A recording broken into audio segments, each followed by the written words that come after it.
Hey guys, welcome back to the channel. Today I'm going to introduce you to the first portfolio tracker free for Trading 212, and this is version 1.0. This is the dashboard of the tracker with all the data already filled in. When you download the tracker, it will be something like this, okay? This is the same file that you will have, copy of Trading 212 tracker free version 1.0. So I am going to explain you all these cards and what they are, okay? You can clearly see what they are from the title, from sector allocation, dividends history by month. But to get here, we have to start from this tab here in your file. So you will have everything that is empty in these tabs until you fill all the data here, and then you have all the data here and all the data here as well. So let's start from here, which is tab number 5. So when I built the tracker, I also had this tutorial, which is some JPEGs from part 1 to part 10. But I think there is a faster method to build a dividend log tab, so where you input your dividends, and this is why I made this video, because I think there is a faster method to put all those dividends, because if you started investing in 2020, it would probably take you a long time to fill in all those dividends manually. So let's start from the beginning. The first thing to do is to download your CSV file from Trading 212. So in Trading 212 you go to this tab or window, I don't know how to call this, sandwich tab, and then go to history, I think. So you will see this window, and then you go to history, and then you click here. Then you have to select the first day of your investing journey. So I think it was the first day when you opened the account. So click the first day and then select the last day of 2024.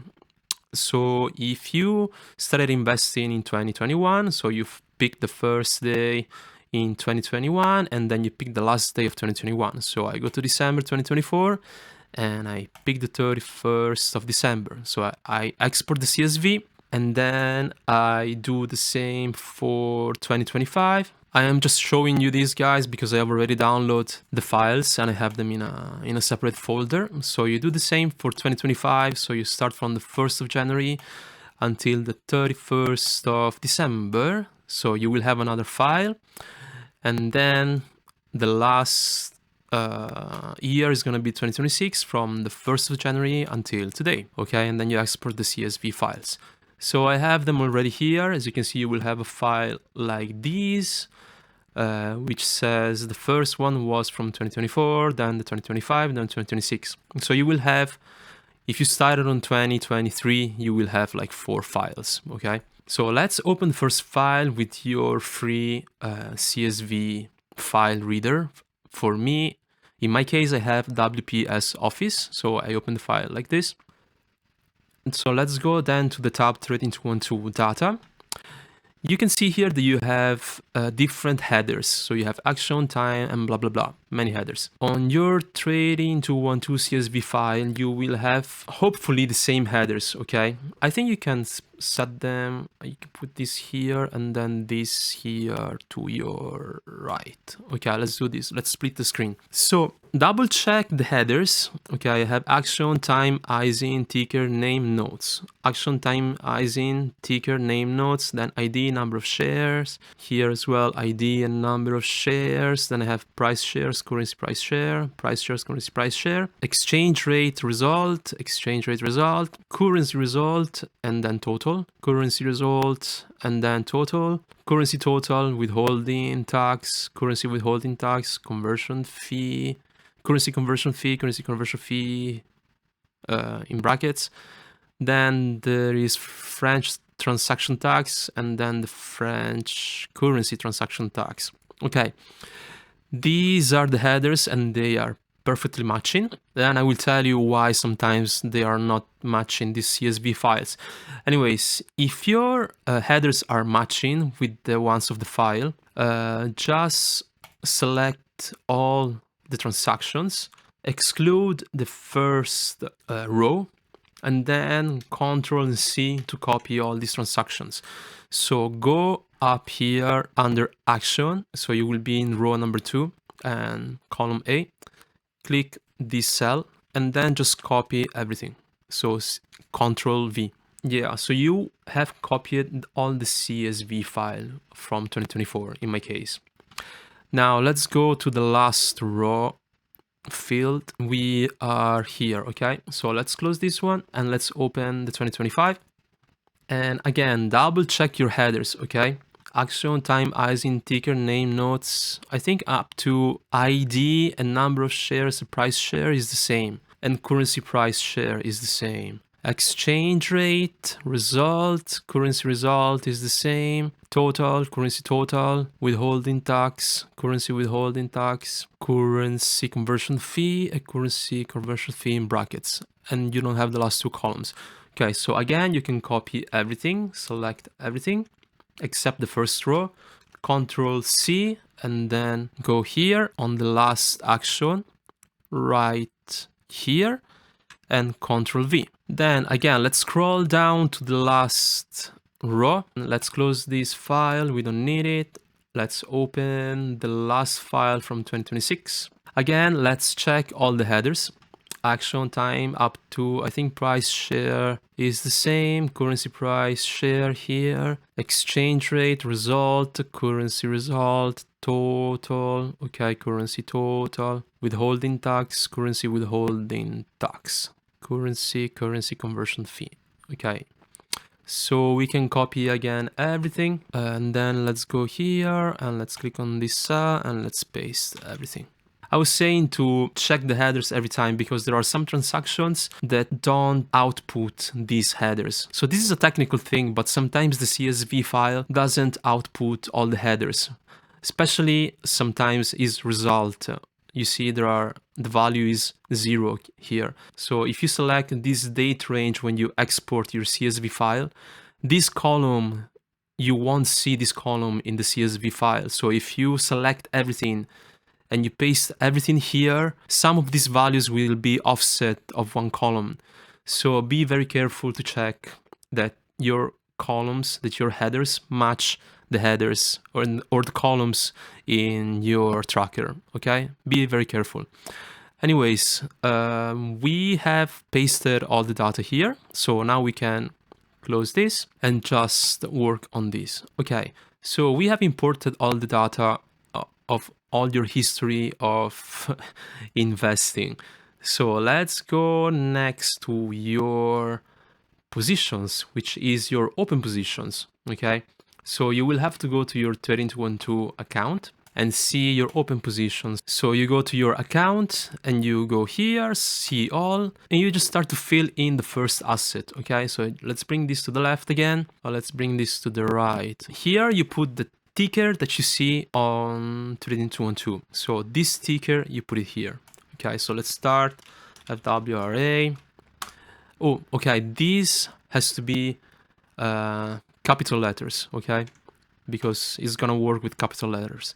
Then you have Google, that for me in T212 is ABEA. I don't know why. A few moments later. Then BM and R. I think that's all. And as you can see, I have like 24 holdings. Okay, now let's input the exchange and the ticker. And these two have to be the raw exchange and the raw ticker, which means if some stocks are from US, you have to put the exchange from NYSE or NASDAQ and the ticker from that country. Okay, in this case, NVIDIA is NVDA.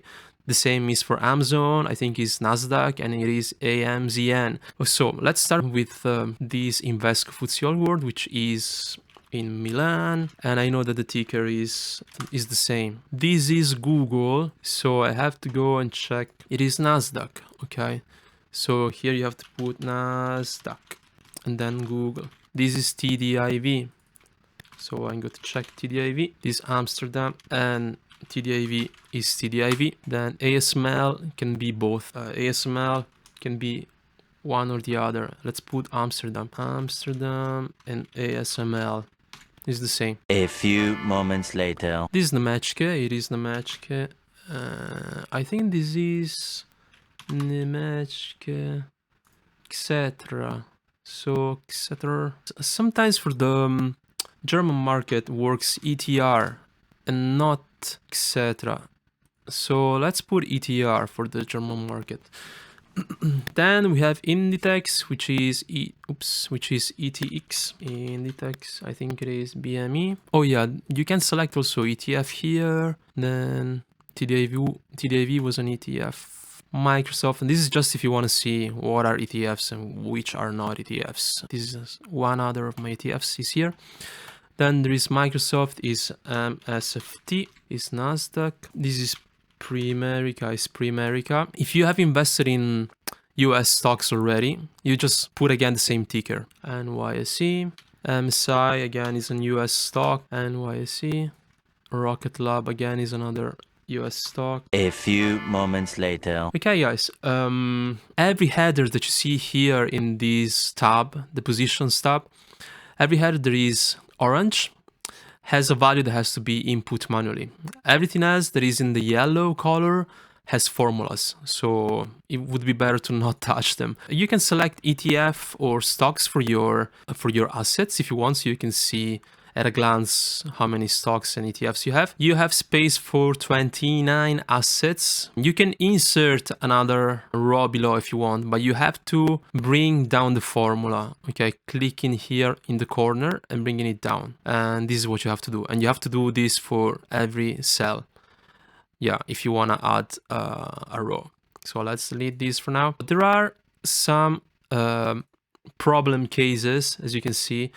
So the formulas are built in a way that whenever there is a problem with the values, you have an alert. So as you can see here, it says enter manually, or there is a danger signal, or insert and insert again, and there are some values missing. And this is because sometimes Trading 212 has complicated values for some assets and Google Finance doesn't recognize the name of the company. And so you have to enter manually these values. For example, this FWRA, which is the FTSE All World, is traded in the London market, in the UK market, okay, as London Stock Exchange, LSE.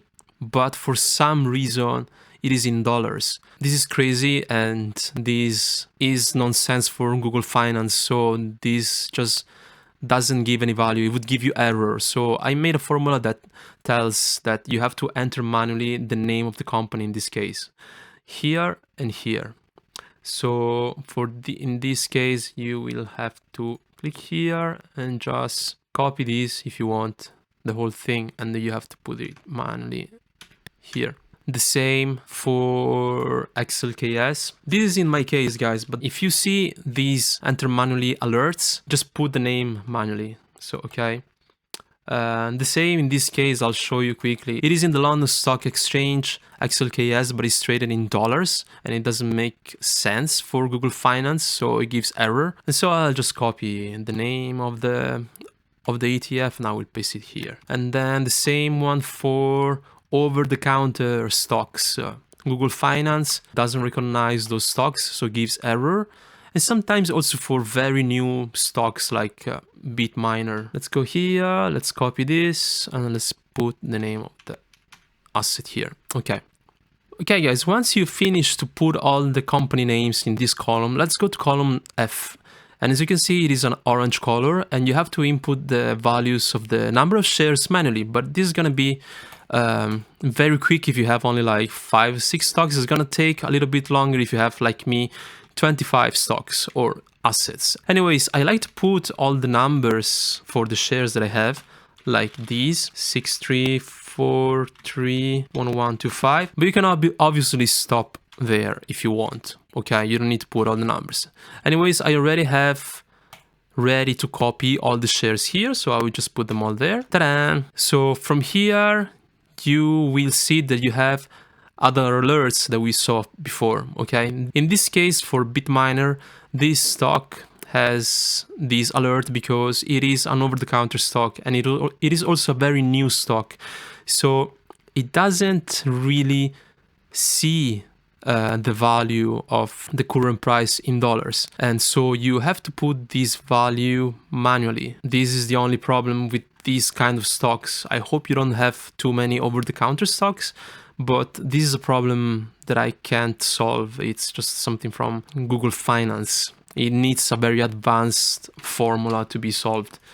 And so let's go here. Let's see more or less what's the value, the current price, and it is 32. Let's say 32. So as you can see, when you insert a value manually here in these columns, you will have a cell that will be colored orange so that you can remember that you have to update these values manually. The same goes here. So also this ETF is also giving me problems because Google Finance doesn't recognize the value in euro for the problem that I told you before. So I have to put the value of the current price manually. So this is FWRA. I need the one in euros, FWRA, and it's going to be 7.324. As you can see, it becomes orange. So you have to remember to update this value.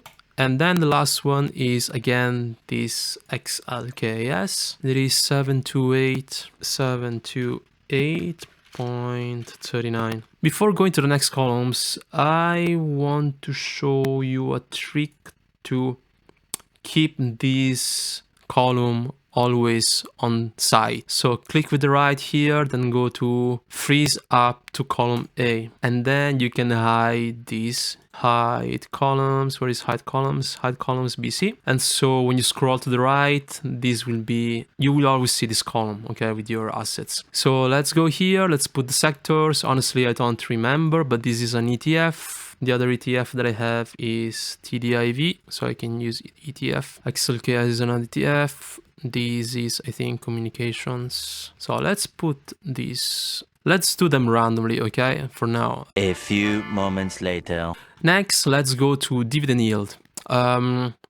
These values, you have to input them manually. Dividend yield and dividend growth rate. These are the last two things you have to input manually. So in the tutorial here, I was saying that there are some places where you can get those values, and one of those is stock events. So let's put here stock events up.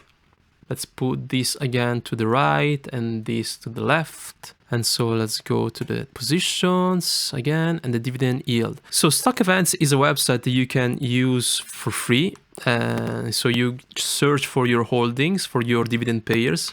For example, let's start with Google for me. No, Google. So you click on Google, you scroll down, and then you go to the dividend yield. So you know there is 0.25. 0.25, and then the dividend growth rate is going to be the one of the 5 years. It is a new dividend payer, so I'm guessing it's going to be something around 6%, I hope. So this is just guessing, okay? TDIV is my ETF. Anyways, I have a list of my dividend payers in this website, so I will just do quickly. And I have the dividend yield is 3.54, and the dividend growth rate is the 5 years 6.94. I recommend to always take the 5 years dividend growth because the recent history of the dividend is what matters the most, in my opinion. Then I will go to ASML, and this has a dividend yield of 0.58, 0.58, and then growth 5 years is 13.82. A few moments later. Cool, you have finally completed all the data entry for your positions tab. As you can see, you have these two columns at the end. So this is gonna be for the value of your projected annual income of your open positions that you will see on the dashboard later. So now let's move on to the dividend log tab. This, as I was saying just now, is going to be your projected annual income that you will see on your dashboard. And this is going to be your market value by sector. And this updates automatically, so don't touch it. But now let's insert the dividends, okay, to build that dividends history by month. As you can see already some values here, but let's build this chart. There is a very fast method to do this, so let's go straight into the Trading212 data sheet. Let's go to the action header. Let's click here to add a filter. Let's clear everything and select dividend, which is the action for the dividends. So let's press OK. As you can see, you have only all your dividends that have been paid to you. So let's go to the tickers and let's select all the tickers. So Google Sheet should be smart enough to copy only the filtered tickers. So let's go back to dividend log and let's paste it here. And I think it did. Okay, let's go first to the amount paid, which is total. So let's select from the first row to the last one. So imagine doing all this manually. You would go crazy if you started your investing journey from 2020, right? Let's paste everything. Okay, that looks accurate. So the date is the problem. So let's go again here. Sometimes Trading212 gives you a date with this symbol, sometimes with this little line, and then again with this symbol and then a little line, and then it also puts the time. So it's a little bit of a mess. So Google Sheet doesn't really likes this when you try to format the whole column together. So for now, let's paste this here. Let's format the whole column to a new date. So let's go to number, custom date and time. And let's do, where is it? I want this one. Okay, apply. So as you can see, Google Sheet didn't format all the dates, okay? And some of these dates have been formatted wrongly, and I will tell you why. So this transaction was done on the 24th March on the date 26. So we just need the month. We don't need the whole thing. Okay, we just need the month and the year. So to do this, we have to put 2024 slash March, which is 03. And you will see March 2024 here as well, 2024 slash March 03. For these days that have been already transformed, you can see here on this space, on this box, when this transaction happened, and this is on April, it's not on March, okay, because you have the month here, and so this is wrong. So you have to insert manually 2024 slash April, which is 04, and the same is here, okay, the same as you can see. So you can just do this, drag this down, April. Let's check here, and this happened also on April, so let's drag this down. Now you can see again, this was all April, so you can just drag this down. Was this February? No, this was January, February, March, April, May. This was May. So you have to change these here. So 2024 slash 05. And it's gonna be May. A few moments later. And then this is 2026 slash 01. So guys, once you fill all the dividends, like all the tickers, the date, and the values, you will see that these columns will have the values automatically updated for each month. The only thing that you will have to do if you receive a new dividend, let's say in February, you will have to do this. Just type in 2026 slash 02. And then drag this formula down, okay? You will see that the dashboard will put a new column, which is gonna be February 2026. And if you don't have that column, it's gonna disappear, that column. And if you don't have this row, so let's delete this, that column is going to disappear. After you inserted all these values here and in your positions, you have finally the final dashboard. The last thing that you have to do is to input the values for the cash. And remember that everything that is orange, all the cells that are orange, are values that you need to input. And everything that appears with alerts, you have to change them manually. Just remember this. Also, this is another thing that you have to remember, is to update these current prices if they are not showing. But hopefully you don't have the same problems as I have. Like you don't have like specials, ETFs or stocks. Okay, so let's add these values here. So let's go back to the portfolio, which is somewhere here. Let's go to interest on cash. So let's see the value sitting there, which is 2622.24. And then the APY is 2 0.2, and then you have the estimated annually income from the cash, from your interest. To double check that everything is working correctly, so just go to your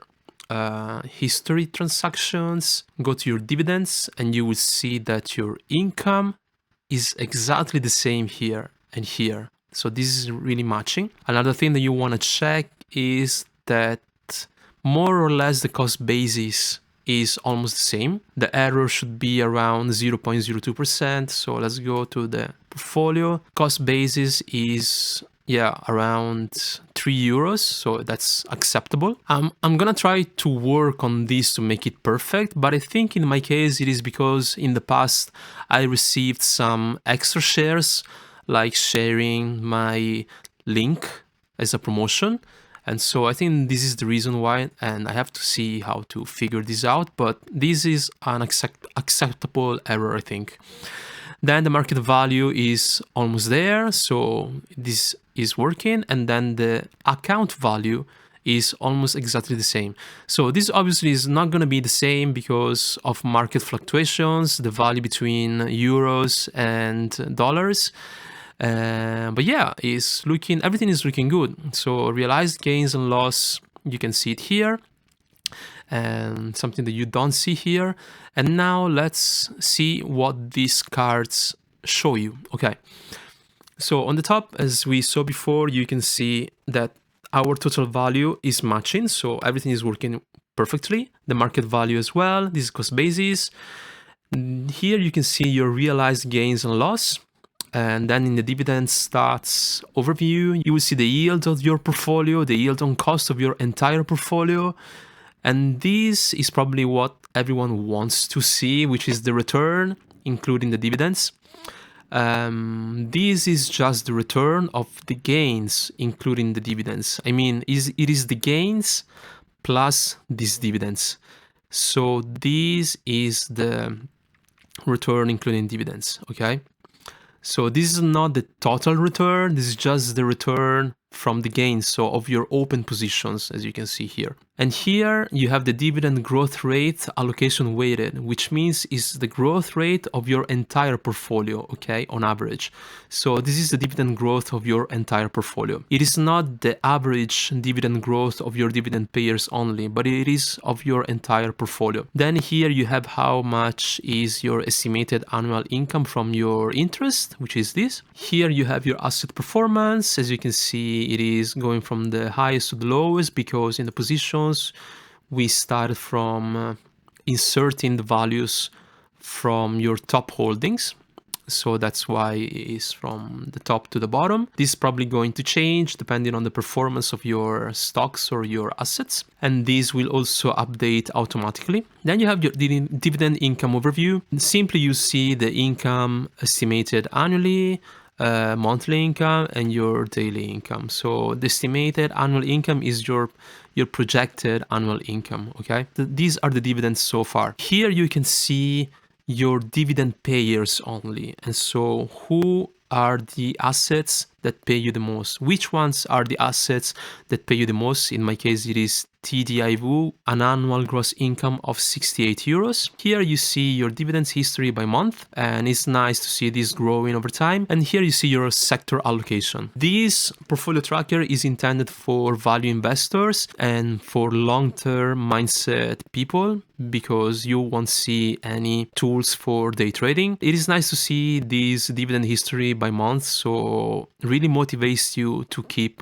going investing. You can see here that somehow it is going up to the right, so this is really motivational for me. Also, you can see these growing over time, hopefully, when the growth of your dividend payers goes higher and higher. The last thing that I want to show you is that you can even select currencies between pounds and euros. So if you select pounds, the only thing that you have to do is to change the value of all the cells that have the symbol euro to pounds, go into number, format, custom currency, and select the British pound sterling. For the free version, you have to do this manually. I am working on a pro version where this will be automated, but I think that this tool here is very efficient and gives you all the essential information for investing with intention. So to see where your money is, how it is growing, your yield,